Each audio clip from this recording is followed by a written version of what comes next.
There are a lot of ways to do a hip thrust, and all of them are generally intended to work the glutes the best way that you can. Before you do the hip thrusts next time, I want you to try a couple things and then apply it to that movement to make sure you're getting the best engagement possible.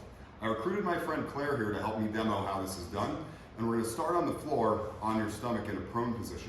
The first thing I want you to do is I want you to squeeze your right or left thigh to bring this thigh off of the ground like so. Keeping the pelvis still, bend the knee as far as you can while keeping the glute tight.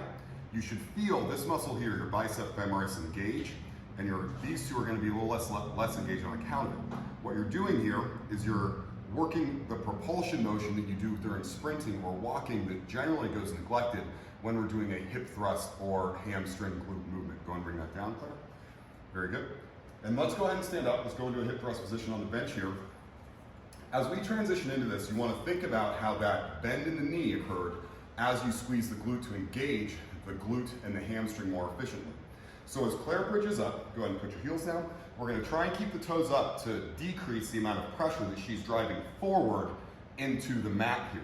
Go ahead and swing the hips down, and I want her to imagine that there are spurs on the back of her heels, so she's digging her heels back towards her hamstrings like she's trying to squeeze juice out of an orange behind her knee, and do that the entire time she's bridging up through the hips. What that's going to do is engage this muscle more that goes and inserts right underneath the glute muscle and builds your strength, increases knee health, and also increases size and symmetry of each leg. So once again, toes are up and relaxed, heels are down, you're moving the upper body as one unit, and you're pulling back on those heels as hard as you can, like you're trying to dig them deep into dirt to get the best engagement out of that movement.